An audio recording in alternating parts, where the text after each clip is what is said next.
¿Qué harías si tus peores errores fueran conocidos por todo un reino? Y aún así Dios no te abandona. En esta historia conocerás al rey más amado de Israel, David. Pero no todo fue gloria. Traiciones familiares, guerras sangrientas, pasión, pecado, arrepentimiento y redención. Esta no es solo una historia antigua, es una poderosa lección de vida, liderazgo y fe. Quédate hasta el final y descubre cómo incluso los más grandes pueden caer y volver a levantarse por la gracia de Dios. Las noticias atravesaron los valles como un susurro de viento cargado de tragedia. El rey Saúl había muerto, y con él, su hijo Jonatán.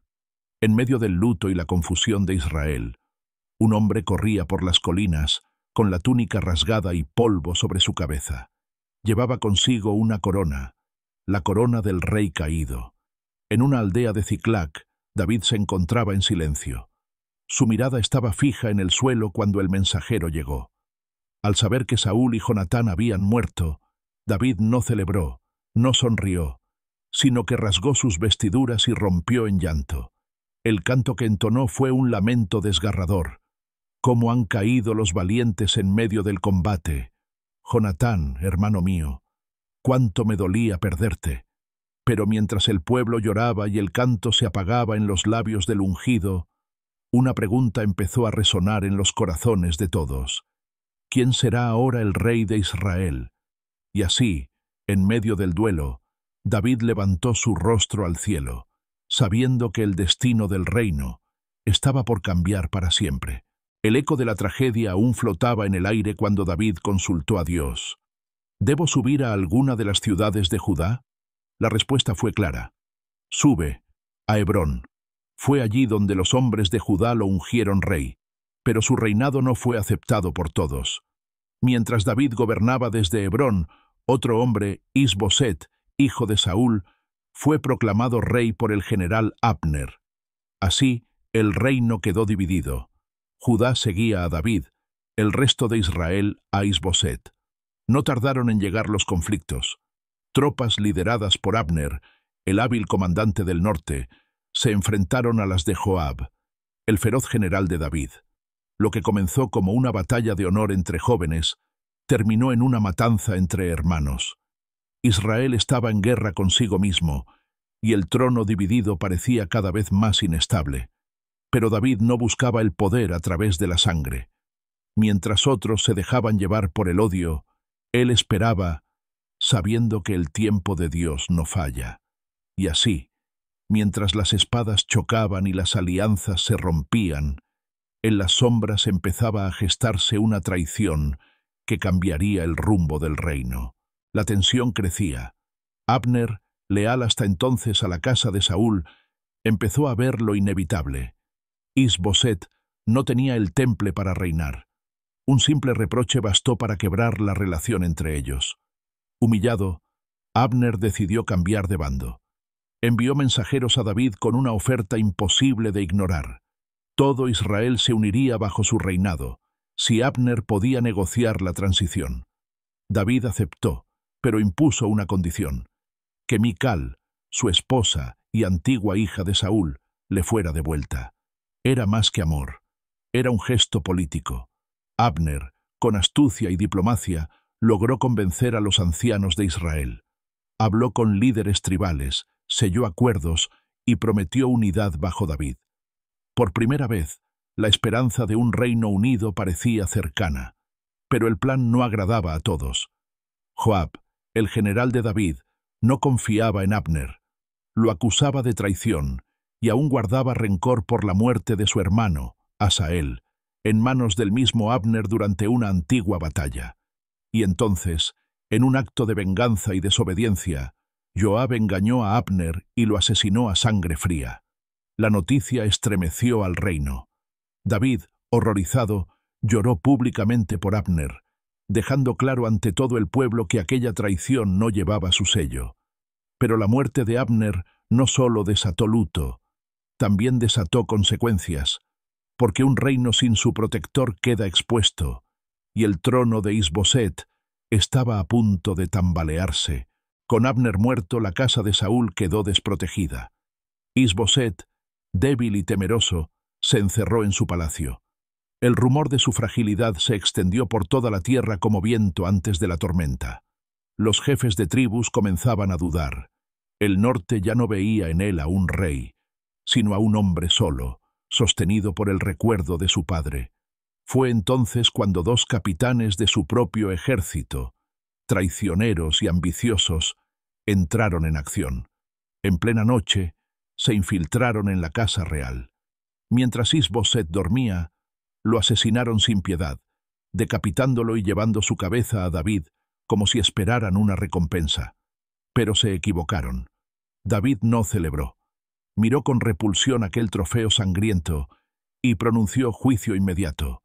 Los asesinos fueron ejecutados. ¿Acaso piensan que traerme la cabeza de un inocente es motivo de alegría? Dijo con voz firme. El trono no se levanta con traición, sino con justicia. Y así, mientras los enemigos caían y los traidores eran juzgados, David dio un paso adelante.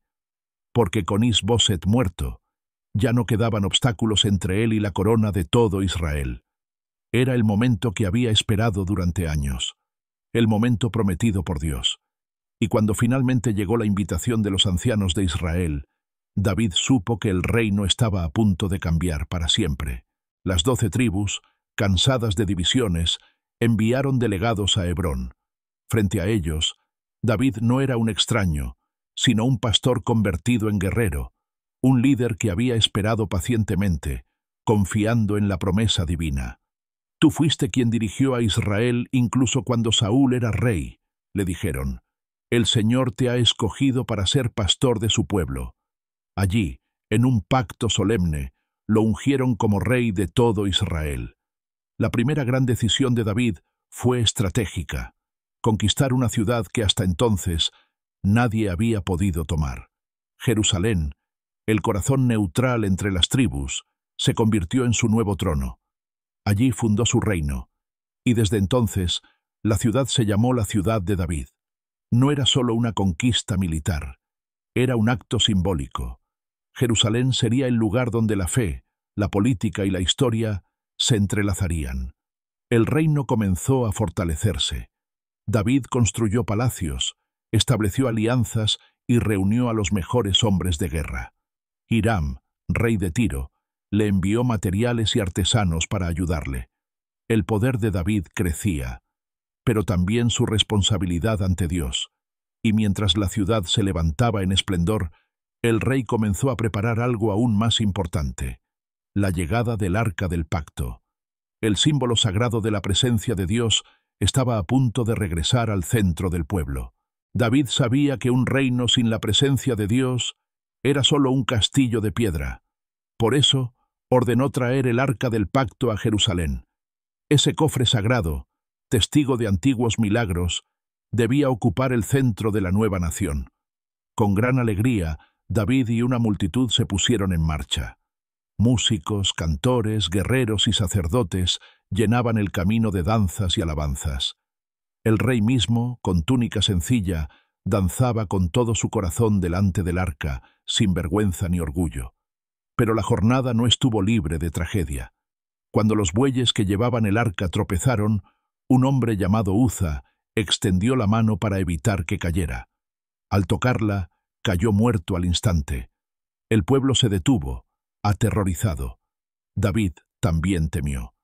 ¿Cómo acercar la presencia de Dios si ni siquiera podían tocarla? Durante 3 meses, el arca permaneció en casa de Obed-Edom, quien fue bendecido de forma sorprendente. Al ver esto, David comprendió que la clave no era el miedo, sino el respeto, la obediencia y la santidad. Esta vez, con sacerdotes purificados y siguiendo los mandamientos al pie de la letra, el arca entró en Jerusalén. El pueblo estalló en júbilo, y David ofreció sacrificios al Señor. Cada paso era un acto de devoción. Sin embargo, no todos compartían la alegría. Desde una ventana del palacio, Mical, su esposa, observaba la danza del rey con desprecio. Aquel día marcó una victoria espiritual para Israel. pero también sembró distancia en el corazón del rey y su esposa. Y mientras las trompetas resonaban en la ciudad, Dios preparaba un mensaje eterno para David, uno que sellaría su nombre por generaciones. Una noche, mientras el fuego del palacio ardía y Jerusalén dormía en paz, David reflexionó en silencio. Vivía en una casa de cedro, sólida y majestuosa, pero el arca de Dios seguía dentro de una simple tienda. Entonces llamó al profeta Natán y le dijo: «Quiero construir una casa para el Señor, un templo digno de su nombre». Natán, movido por el entusiasmo, le respondió: «Haz todo lo que está en tu corazón, porque Dios está contigo». Pero esa misma noche, Dios habló a Natán con palabras que cambiarían la historia. «No serás tú quien me edifique casa, yo edificaré una casa para ti. De tu descendencia saldrá un rey cuyo trono será eterno.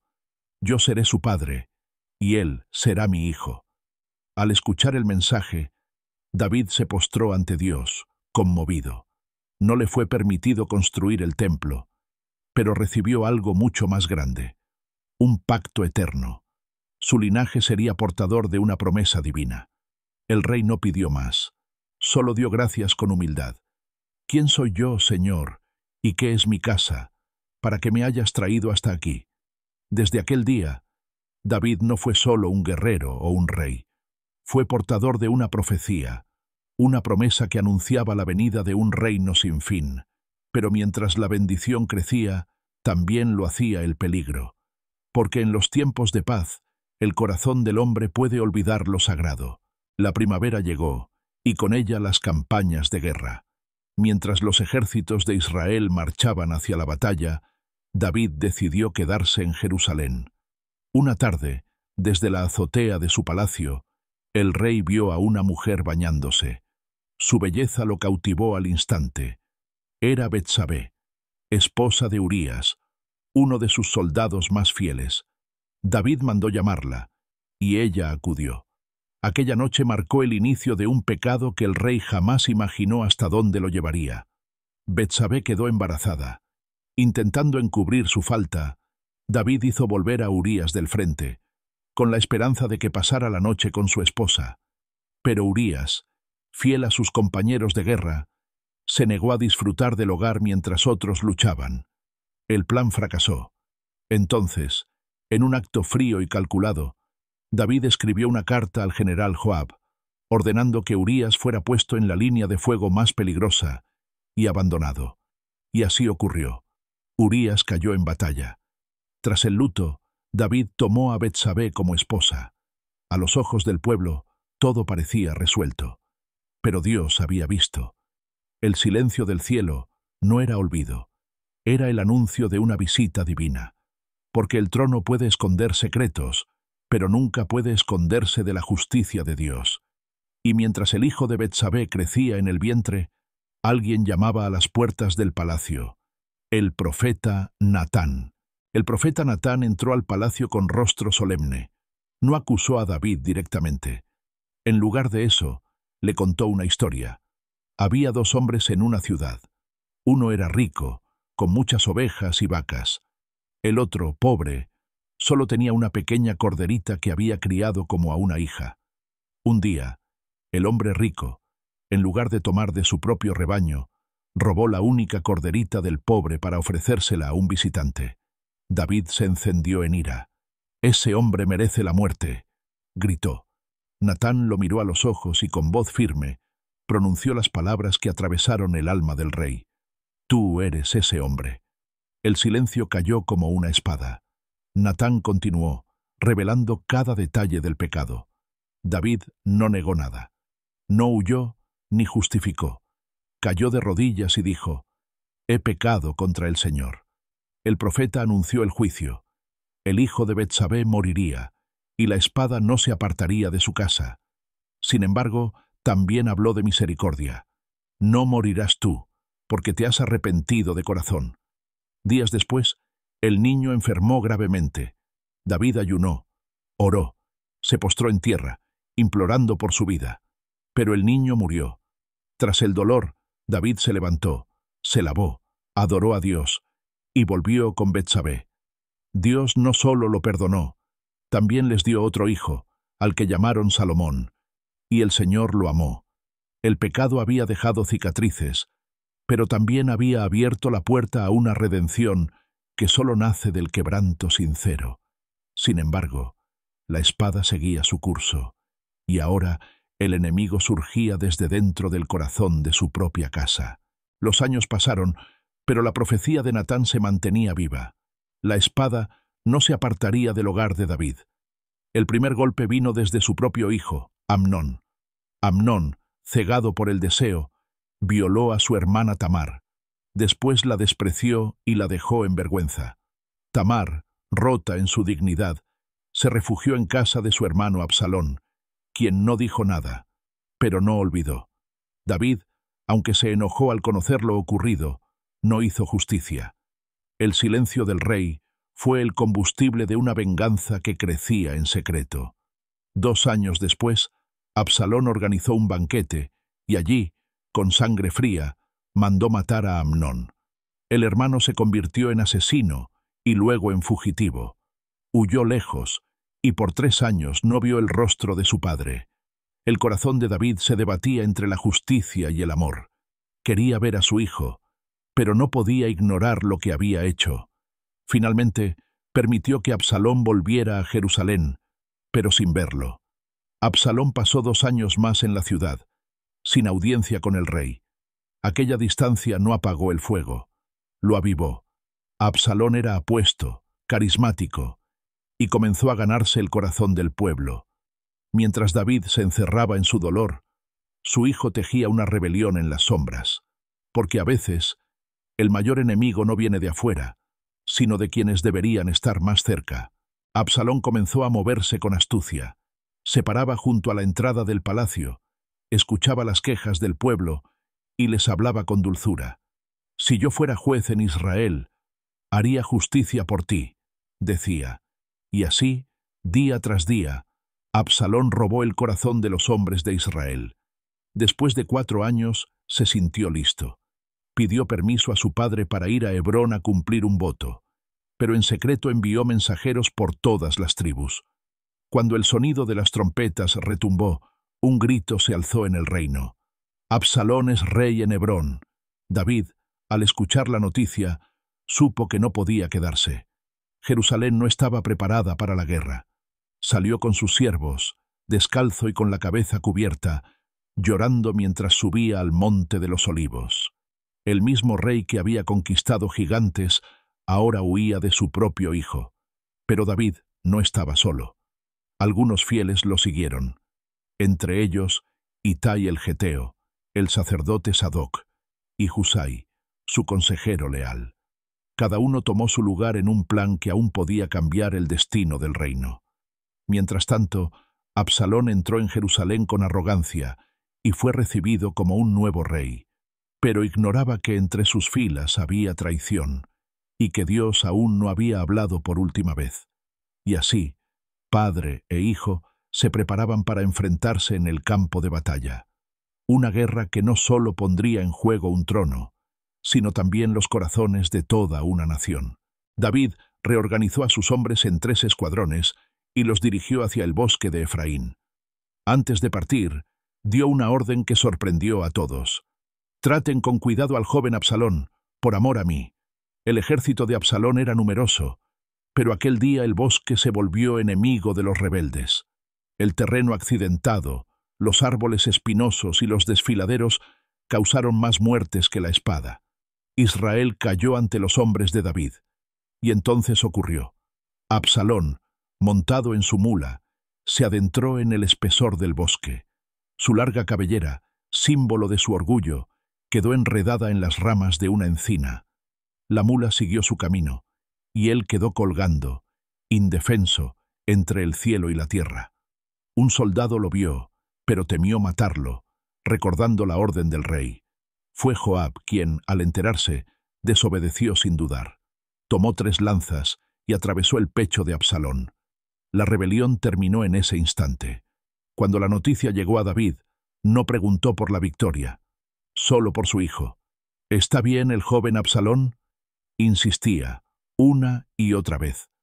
Al oír que había muerto, el rey se retiró a una habitación y se quebró.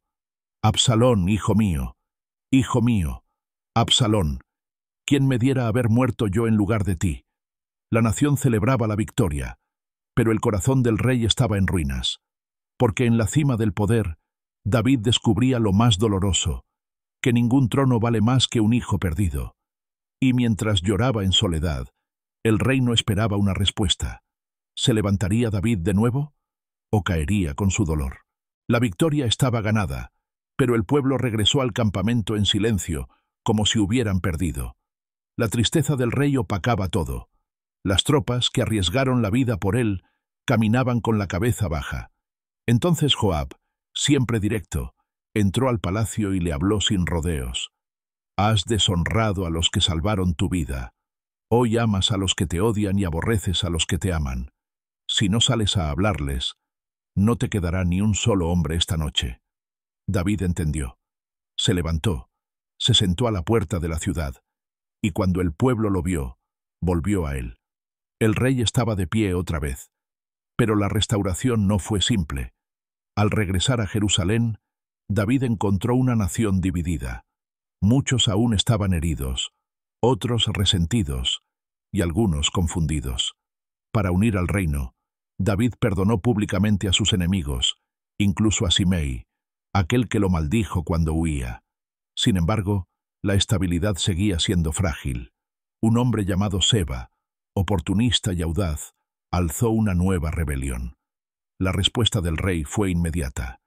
Envió a sus hombres tras él antes de que la grieta se hiciera mayor. La revuelta fue sofocada, pero dejó una lección clara. El reino estaba lleno de heridas, alianzas frágiles y memorias que aún ardían. David había recuperado el trono, pero no la paz, y en medio del esfuerzo por gobernar, una nueva tragedia estaba a punto de golpear. Esta vez, por una decisión suya. En los últimos años de su reinado, David tomó una decisión que cambiaría el destino de Israel. Movido por el orgullo y el deseo de medir su poder, ordenó un censo militar en todo el reino. Joab, su general, le advirtió: «¿Por qué desea mi señor hacer esto? ¿No confías en que el Señor multiplica al pueblo sin necesidad de contarlo?» Pero David insistió. Durante meses, los oficiales recorrieron el territorio, contando soldados de cada tribu. Cuando regresaron con los números, el corazón del rey se estremeció. Sabía que había pecado. Dios envió al profeta Gad con un mensaje: «Escoge uno de 3 castigos, 3 años de hambre, 3 meses huyendo ante tus enemigos, o 3 días de peste». David respondió: «Estoy en gran angustia. Caigamos en manos de Dios, porque grandes son sus misericordias». Y así vino una plaga sobre el pueblo. En solo un día murieron miles. El ángel del Señor extendió su mano sobre Jerusalén. Pero en ese instante, Dios tuvo compasión y detuvo la destrucción. David, al ver al ángel, cayó rostro en tierra y clamó: «Yo pequé, yo soy el culpable. Pero estas ovejas, ¿qué han hecho? Castígame a mí y a mi casa». Entonces Dios le ordenó levantar un altar en la era de Araúna el Jebuseo. Allí, David ofreció sacrificios, y el juicio se detuvo. Aquel lugar se volvió sagrado. Sería el sitio donde, años después, se construiría el templo, porque incluso en el error, Dios prepara el terreno para la redención.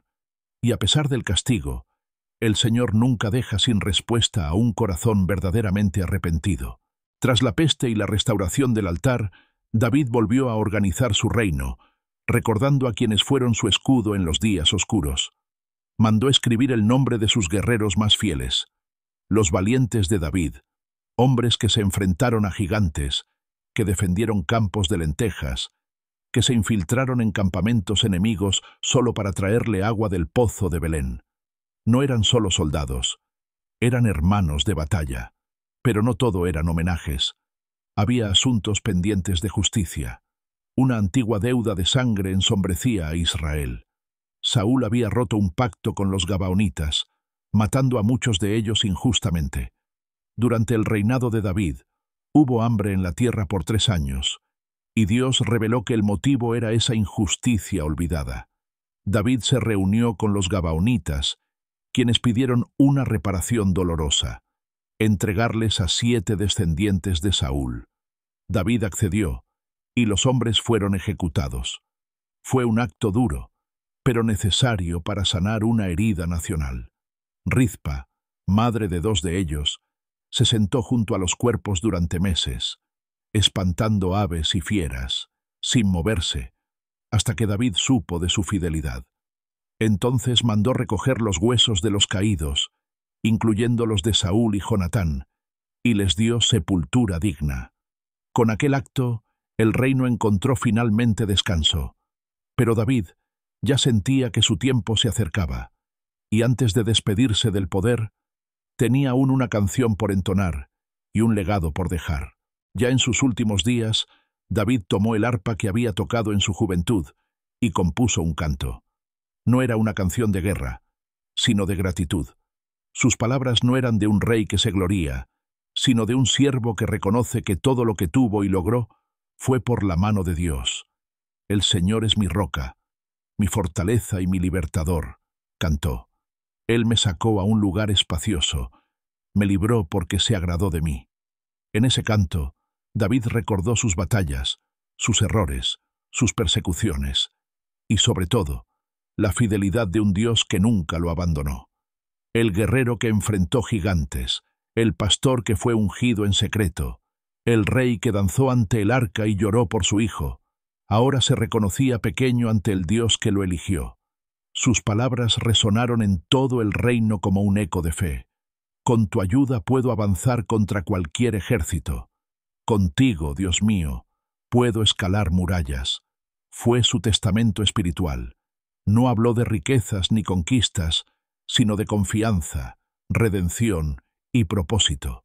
Porque más allá de los reinos y las guerras, David entendía que su verdadera victoria fue haber caminado, tropezado y levantado bajo la mirada constante del Señor. Pero aún no era el final. Antes de cerrar su historia, David tenía que preparar el camino para quien continuaría su legado, su hijo, el elegido para levantar la casa de Dios. David sabía que su tiempo se agotaba. No construiría el templo, pero sí prepararía todo para que otro lo hiciera. Ese otro era su hijo Salomón. Lo llamó en privado, y con voz firme y tierna le dijo: «Hijo mío, yo tenía en el corazón edificar una casa para el nombre del Señor, pero Dios me dijo: has derramado mucha sangre, no serás tú quien la construya, será tu hijo, un hombre de paz».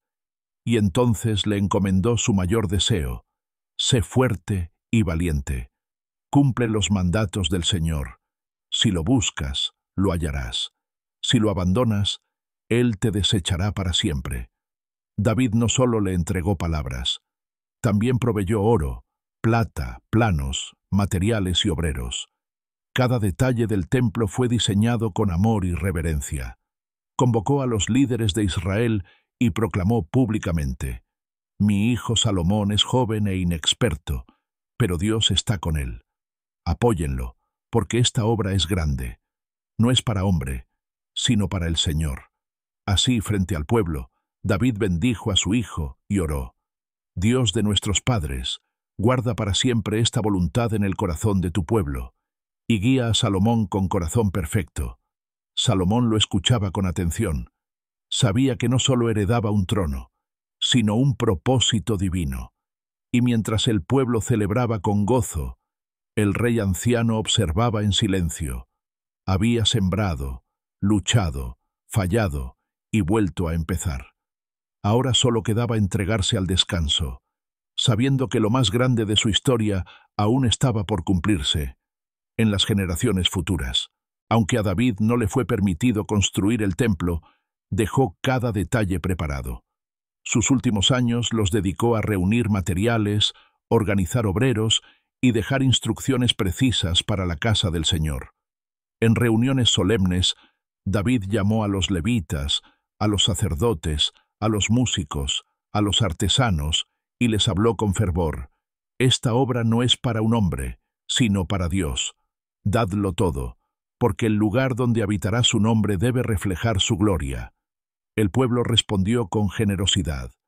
Oro, plata, piedras preciosas, madera fina, todo fue ofrecido con alegría, no por obligación sino por gratitud. El ambiente se llenó de gozo, como si cada piedra entregada fuera un acto de alabanza. Entonces David oró delante de toda la asamblea en una de las oraciones más profundas de su vida. De ti, Señor, es la grandeza, el poder, la gloria, la victoria y la majestad, porque todo lo que hay en el cielo y en la tierra es tuyo. Reconocía con humildad que todo lo que había logrado como rey no era suyo, sino de Dios. ¿Quién soy yo y quién es mi pueblo para que podamos darte todo esto? Todo proviene de ti. Sus palabras no eran solo de despedida, eran un legado espiritual. David no solo quería construir un templo físico, sino sembrar en el corazón del pueblo la certeza de que Dios habita entre ellos.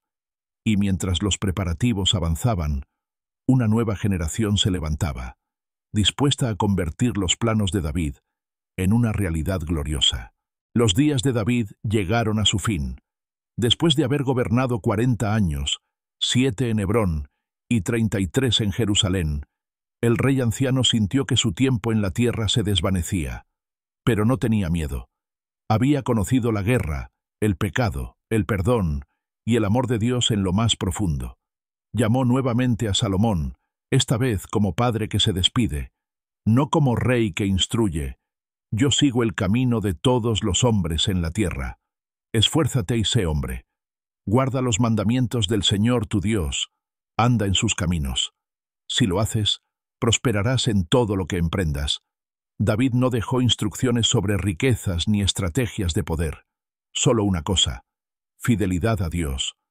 Poco después, entregó el reino a Salomón, y en paz cerró los ojos. Su alma partió al descanso, sabiendo que su historia, hecha de gloria y caída, de lágrimas y canciones, había cumplido su propósito. Fue sepultado en la ciudad de David, y todo Israel lo lloró. Pero su legado no murió con él. El templo que no construyó sería levantado por su hijo. La promesa que recibió apuntaba mucho más allá de su linaje inmediato, porque de su descendencia, un día, nacería otro rey, uno que no reinaría desde un trono de oro, sino desde un madero, uno que no solo gobernaría Israel, sino todos los corazones.